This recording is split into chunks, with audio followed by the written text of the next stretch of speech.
Ngiyalibingelela lonke ngegama lenkosi yethu Jesu. Sifunda eBhayibhelini kuJakobe ichapter ngelika 1, iverse ngelika 26 lo 27. uJakobe chapter 1 verse 26 and 27.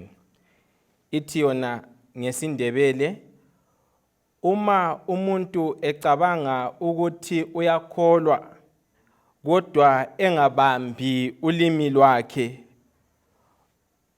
okuqinileyo, uyazikhohlisa njalo lokholo lwakhe luyize. Verse 27, ukukholwa okwamukelwa nguNkulunkulu uBaba okuhlambulukileyo njalo okungelasice yilokhu: ukugcina intandane labafelokazi ekuhluphekeni kwabo, kanye lokuzigcina thina ngokwethu ekungcolisweni ngumhlaba. Asikhothamiseni amakhanda sikhulekeni. Baba wethu osezulwini, siyabonga ngothando langomsa wakho. Khathesi siqala ukufunda ilizwi lakho. Sinxusa izingilosi ukubana zisixhase ngalesi sikhathi, ubususivezela imfihlakalo yelizwi lakho, siphile ngayo, isiphathise ekuhambeni kwethu kokukholo, ukuze ngosuku olungasekho khatshana sonke esilaleleyo, sonke esizizwayo indaba ezinhle, sibe khona embusweni wakho. Lo ngumthandazo wethu okukholwa egameni lika Jesu Kristu siyakhuleka, amen. Now, ibhuku lika Jakobe libhalwa nguJakobe. Ibhuku lika Jakobe ngesikhiwa kuthiwa libhuku lika James. Isahluko lesi esikhulume ngaso, kumbe amavesi lawa esiyabalileyo, akhuluma ngokukhonza okuqotho, akhuluma ngokholo olupheleleyo. Ngizakulinika imbali emfitshane ngebhuku lika Jakobe. Kuwo wonke amabhuku akhona eBhayibhelini, ibhuku lika Jakobe libhuku elatholakala nzima, kumbe libhuku elwalwayo, elalwisayo ukuthi lize libhalwe, lize lifakwe, lize libe yingxenye yamanye amabhuku eBhayibhelini, lapho kuhlanganiswa amabhuku lezahluko lendinyana ezitshiyeneyo eBhayibhelini. Ibhuku leli elika Jakobe kwakungelinye ibhuku abanye abafundileyo ababekhangelela ukuthi hayi, leli bhuku kakumelanga lifakwe, kumbe kakumelanga libe yingxenye yamanye amabhuku eBhayibhelini. Funa ngani kwakuyintando kaMartin Luther, ngani kwakuyintando kaLuther. uLuther wayengomunye owayengani kakuzwisisi ukuthi ibhuku lika Jakobe lingaba yingxenye yamanye amabhuku angabumba isahluko seTestamente elitsha eBhayibhelini. Ungahamba ke kula amabhuku aqogelelwayo kuthiwa iMarturian Canon, lapho kwakuqogelelwa khona lawa amabhuku. Ibhuku lika Jakobe kawulitholi lapho kutholakala khona amanye amabhuku. Njalo ungafunda incwadi zesikhwicamfundo seBhayibhili, isifundi esikhulu seBhayibhili okwakuthiwa nguTertullian. uTertullian wabhala ngezahluko zeBhayibhili, lamabhuku atshiyeneyo eBhayibhelini, lapha ebhala khona amabhuku echasisa ilizwi likaNkulunkulu. uTertullian kuthiwa wakopa amavesi lendinyana eTestamenteni elitsha ayedlula 7,258 ekhotha ebhala konke. Kukho konke lokhu akukhotha ama-quotations la, uTertullian kazange azange abhale ngitsho kulokhu okulotshiweyo ebhukwini likaJakhobe. Ibhuku likaJakhobe libonakala kuqala esiqumbini kumbe lapho kubuthaniswe khona amabhuku eBhayibhili ehlanganisiwe ndawonye. Libonakala kuqala kuleyi okuthiwa yiCodex Copernicus. Yikho lapho kutholakala khona ke kubonakala kuqala izicucu, kubonakala kuqala amapheji, kubonakala kuqala igwaliba lalokhu okubhalwa incwadi kaJakhobe. Incwadi kaJakhobe ebandleni kuthiwa yaqala ukufundwa lokuzwisisa lokuchasiswa indoda okwakuthiwa nguJerome, yalandela eyinye indoda okwakuthiwa ngu-Augustus. U-Augustine laye wasefunda wazwisisa incwadi kaJakhobe. Ngani sikhuluma namhlanje, ngani kwahamba ngecebo labanye abantu kungasocebo likaNkulunkulu. Ngani sikhuluma namhlanje, ngani kasilayo le imfihlakalo esiza kuyifunda, esiza kuyizwisisa, esiza kuyithatha ebhukwini likaJakhobe. Ibhuku likaJakhobe libhalwa nguJakhobe. uJakhobe engomunye wamadodana kaZebhedi. Njalo uJakhobe empilweni yakhe yokucina sithola ebulawela ivangeli. Bathi bona okwenza wabulawa kakhulu uJakhobe, wayefuqelwa phambili, esolwa, abantu bengafuni ukuthi ephile ngenxa yokuthi wabhala ibhuku likaJakhobe, ngenxa yokuthi wabhala leli bhuku likaJakhobe. uJakhobe kasondoda ehamba kakhulu isiye ezindaweni ezitshiyeneyo ichumayela, kodwa uJakhobe yindoda eyayingumphathi, yindoda eyayingubhishophu, yindoda eyayingumfundisi ebandleni laseJerusalema, lasekhansilini yaseJerusalema. uJakhobe nxa ebhala leli bhuku ulibhalela umphakathi ohlanganisela amaJuda, umphakathi ohlanganisela futhi njalo amaKristu. uJakhobe ibhuku leli ulithumeza emaJudeni, aphinde njalo alithumeze kulawo maJuda asephendukile haba ngamaKristu. Uthi kibo uJakhobe kuvesi ngelika 26, uba umuntu ecabanga ukuthi uyakholwa kodwa engabambi ulimi lwakhe ngokuqinileyo uyazikhohlisa. Uba umuntu ecabanga ukuthi uyinceku kaNkulunkulu, uba umuntu ecabanga ukuthi ungumlandeli kaNkulunkulu kodwa engakhuzi ulimi lwakhe ngendlela eqhakathekileyo, uthi uJakhobe lo muntu uyazikhohlisa, njalo lokholo lwakhe luyize, njalo lokukholwa kwakhe kuyize. Ebesesiya kuvesi ngelika 27, uthi yena ukukholwa okwamukelwa nguNkulunkulu uBaba okuhlambulukileyo njalo okungelasici yilokhu ukugcina intandane labafelokazi ekuhluphekeni kwabo, kanye lokuzigcina thina ngokwethu ekungcolisweni ngumhlaba, okuyikuthi kumele sizigcine ukuze singangcoliswa ngumhlaba. Kumele sigcine ukholo, kumele sizigcine ukuze sibe ngabantu abapheleleyo, sibe ngabantu abaqotho, sibe ngabantu abathembakeleyo phambi kobuso bukaNkulunkulu, phambi kobuso bukaJehova. Uvesi ngelika 27 uJakhobe uthi ukukholwa okuhlambulukileyo, ukukholwa okuhlambulukileyo, ukukholwa okupheleleyo, ukukholwa okungelasice phambi kukaNkulunkulu, phambi kwezizwe zasezulwini, phambi kukaNkulunkulu lo Baba, yilokhu ukuhambela, to visit orphans and widows,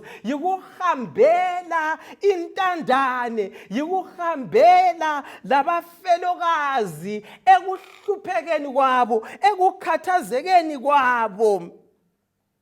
Uvesi ngelika 26 uthi yena nxa eqalisa uJakobe uthi uma umuntu ecabanga ukuthi uyakholwa, uba umuntu ecabanga ukuthi uyakholwa, umuntu nxa ehlezi, umuntu nxa ehamba, umuntu nxa esenza loba kuyini akwenzayo, ebesecabanga bese kufika emkhumbulweni wakhe ukuthi mina ngiyakholwa, ebesecabanga ukuthi hayi kodwa ngiyakholwa, kodwa izenzo zakhe zingahambisani lalokhu okubalwe kuvesi ngelika 26 lo vesi ngelika 27. Ukukholwa kwakhe kutsho ukuthi kulohlupho, ukukholwa kwakhe kutsho ukuthi kulenkinga. Umuntu ocabanga ukuthi uyakholwa, ukholo kumele lubonakale ngendlela umuntu enza ngayo, ukholo kumele lubonakale ngendlela umuntu akhuluma ngayo, ukholo kumele lubonakale ngendlela umuntu aziphatha ngayo. Uba umuntu ecabanga ukuthi uyakholwa kodwa engabambi ulimi lwakhe okuqinileyo, kodwa angabambi ulimi lwakhe oluqinileyo, kutsho ukuthi ukukholwa kwakhe kuyize. Ngezinye indlela umlobi lapha uthi yena hayi, ulimi lwethu kumele silufake amatomu, ulimi lwethu kumele silunqande, inkulumo yethu kumele siyinqande, izenzo zethu kumele sizinqande, konke kwethu kumele sizithibe ngokwenkolo lokukholwa. Ngoba uma umuntu ecabanga ukuthi uyakholwa kodwa engabambi ulimi lwakhe okuqinileyo, uyazikhohlisa, njalo lokholo lwakhe luyize. Kodwa engabambi ulimi lwakhe uyazikhohlisa, njalo lokholo lwakhe luyize. Ukuzikhohlisa kutsho ukuthi phakathi kokukholwa kakulalutho, phakathi kokholo lwakhe kuyize. Ukukholwa kwakhe, ukukholwa kwakhe it's empty, ukukholwa kwakhe kakula mpumela, ukukholwa kwakhe kakula zithelo, ukukholwa kwakhe kufana lenyamazana efileyo, ukukholwa kwakhe kufile njalo kakuphili, ukukholwa kwakhe kuyize neze. Kodwa engabambi ulimi lwakhe, ukukholwa kwakhe kuyize. Ukukhonza, ungaze ube yisikhonzi esivuka ekuseni, ube yisikhonzi esibonakala ngamasabatha wonke, ngamasonto wonke, nsuku zonke ukhona enkonzweni, kodwa nxa ungabambi ulimi lwakho, ukukholwa kuyize neze, ukholo luyize neze. Okuqakathekileyo enkambweni yokholo, okuqakathekileyo kukho konke esingakwenza enkolweni, okokuqala esikuvezelwa nguJakobe kuvesi ngelika 26, yikunqanda ulimi, yikunqanda ulimi. Sinanzelele amazwi esiwatshoyo, sinanzelele inkulumo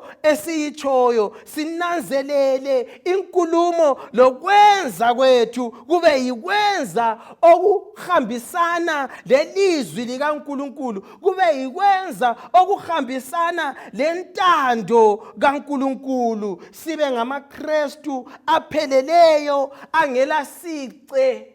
ibala lesikhiwa lithi ukuthi without contamination, kungela lutho olungcolisayo. Inkulumo embi iyangcolisa, ukwenza okubi kuyangcolisa, ukungaziphathi kuyangcolisa, ukungaphili ngentando kaNkulunkulu kodwa sisithi singamakholwa kuyangcolisa. Kungcolisa ngezigaba ezimbili, kungcolisa ngezigaba ezimbili. Funa ngithi lapha ngilebhakede lamanzi, ibhakede lamanzi bese ngithontisela umuthi wamagundwane ebhakedeni lamanzi. Amanzi lawo ayabe se-contaminated, abe sengcolisiwe, abe sengasalungelanga umuntu ukuthi awanathe. Kodwa nxa uwakhangele lawa manzi ubona engamanzi amahle futhi engamanzi alombala omuhle.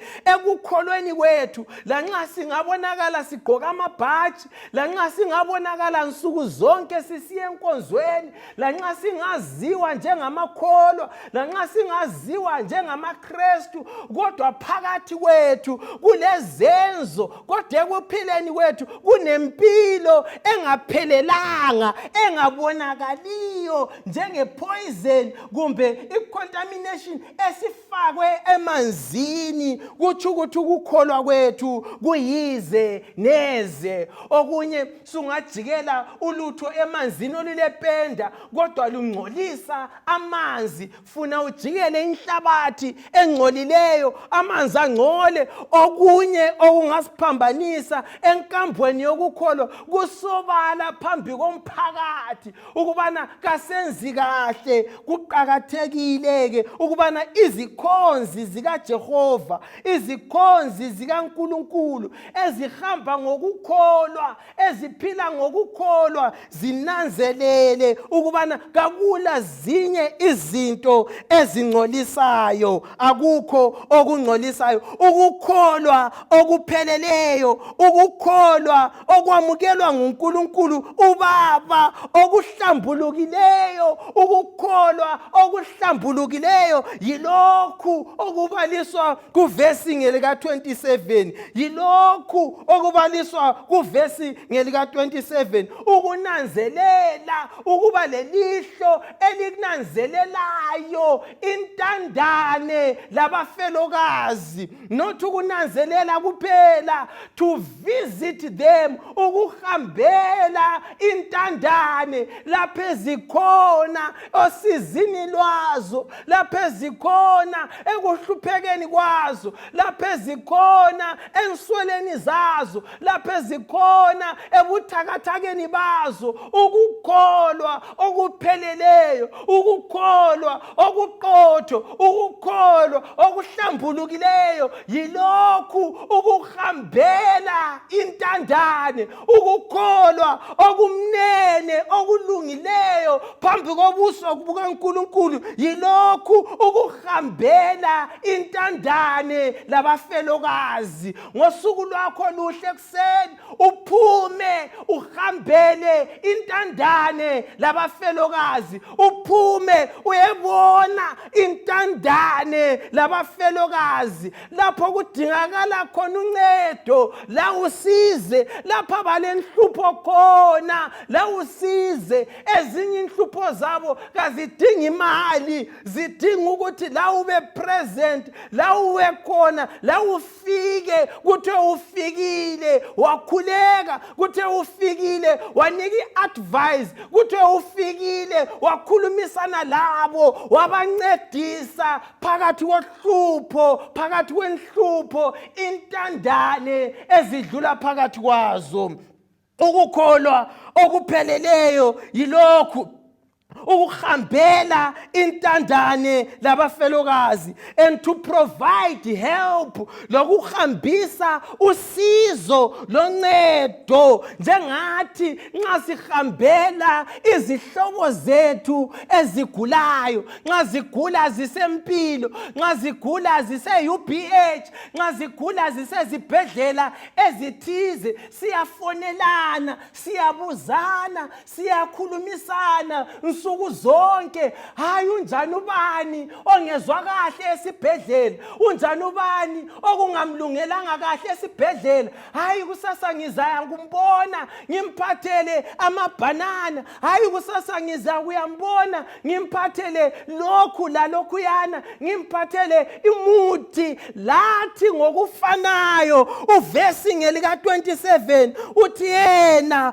ukukholwa okwamukelwa nguNkulunkulu uBaba okuhlambulukileyo njalo okungelasici yilokhu ukugcina inkedama, ukugcina intandane, ukugcina abantu abangela bazali lapha abangayama khona, abantu abangela bazali lapha abangacela khona, abantu asebasebe yizintandane abangela lapha abangaya khona. Ukholo olupheleleyo mahlabezulu, ukholo olupheleleyo balaleli, yilokhu ukuhambela lokugcina, ukufukamela yikugcina, ukufukamela, ukwembosa lokunanzelela lokugcina intandane. Emkhubeni wamaJuda kulezigaba ezintathu lapho intandane okumele ziphathiswe khona.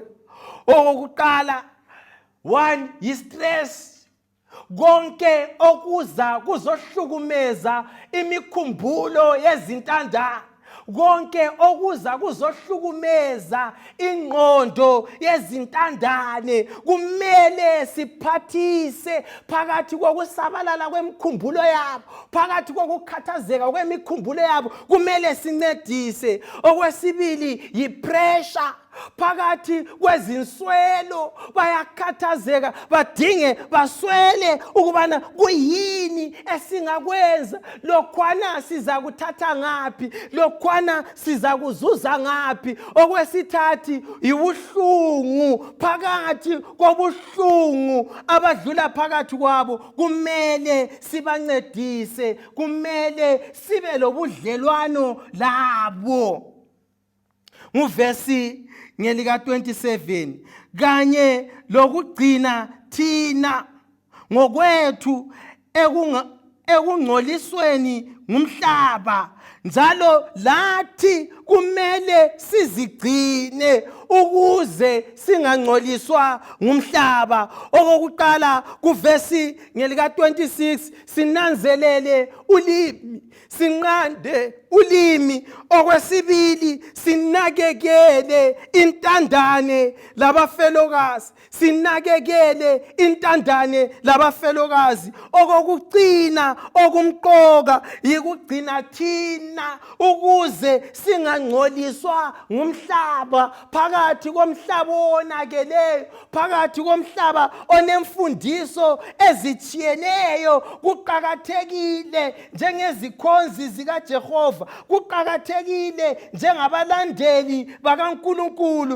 ukubana sizigcine thina sithembakele, sizigcine thina sisenza okutshiwo lilizwi likaNkulunkulu, sisenza konke okuhambisana lelizwi likaNkulunkulu. Nanzelela lokhu okutshiwo nguJakobe kuvesi ngelika 27, uthi yena ukukholwa kumele kube yikukholwa obukubonakala phandle, kube yikukholwa obubonakalayo ebantwini. Sikuveze ukukholwa kwethu, siveze isiKristu sethu ngokuhambela intandane, siveze isiKristu sethu ngokukhuluma lokuzinqanda enkulumweni, siveze isiKristu sethu ngokuzigcina sihlambulukile. Nanzelela okuthiwo nguJakobe, uJakobe uthi hayi lina yebo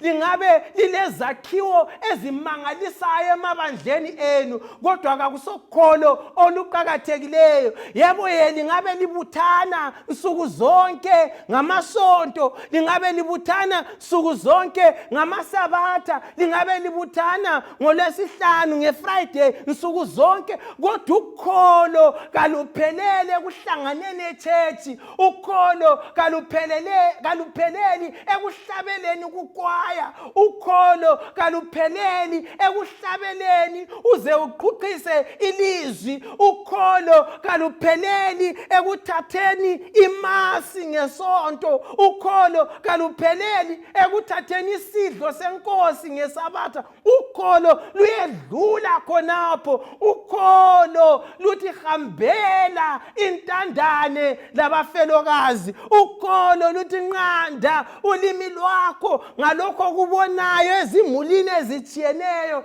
ukholo luthi zigcine uphelele ungangcoliswanga ngumhlaba. Lukholo olupheleleyo okumele silwenze. Yebo singaba le order, yebo singaba lokuhleleka, yebo singaba lezenzo ezitshiyeneyo esizenza echechi, sikholise sithi hayi namuhla sikhonzile inkosi, namuhla simdumisile uJehova, kodwa nxa singahambeli intandane silohlupho, kodwa nxa singanqandi ulimi silenkinga, silohlupho olukhulu. uJakobe ukhuluma ngepractical gospel, ivangeli lezenzo, ivangeli lemisebenzi, livangeli lokuphelela, ivangeli lokuzigcina, livangeli lepurity, livangeli lokuphelela. Ekuphileni kwethu, ekudumiseni kwethu uNkulunkulu, sengathi singazinikela emsebenzini kaNkulunkulu, sitsho sonke ngelizwi linye ukubana hayi ngizakuhamba, I will go, ngizakuhamba ngiyesiza, ngizakuhamba ngiyesiza, ngizakuhamba ngizakuhambela intandane labafelokazi, ngizakunqanda futhi njalo ulimi lwami, ngizakuzigcina ngiphelele, njalo ngithembakele kuJehova, njalo ngithembakele kuJehova. Enye indoda kuthiwa yayiphakathi kwedesert, kulalapho okwakulobhuqu olutshona khona, abantu besazi ukuthi kakuhanjwa phakathi kwalolu bhuqu olutshona khona.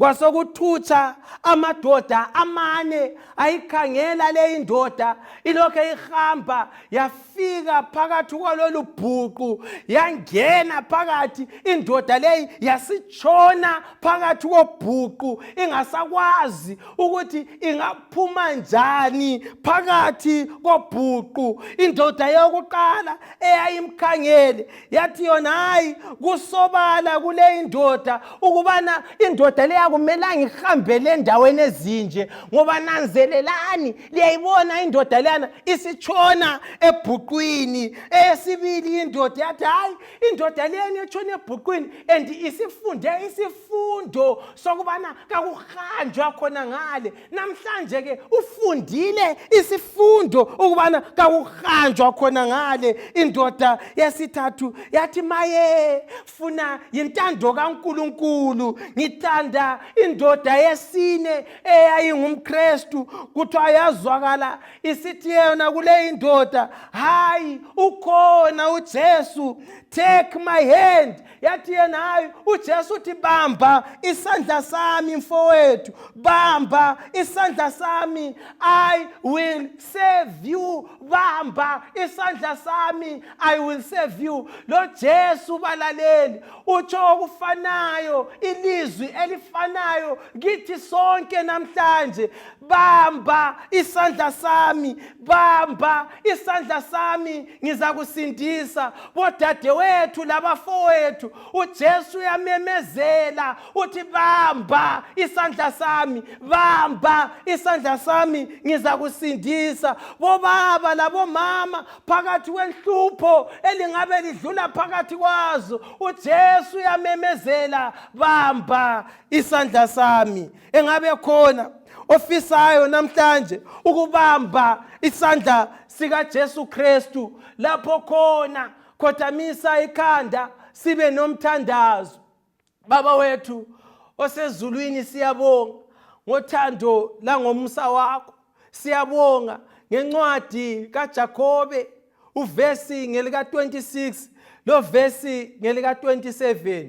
Sesizwile ilizwi lakho, sifisa ukubamba isandla sakho ukuze siphile ngokwelizwi lakho, siphile ngokwentando yakho, sinqande sikhuze ulimi njalo futhi sihambele intandane bese sizigcina sihlambulukile. NgoJesu Kristu siyakhuleka, amen.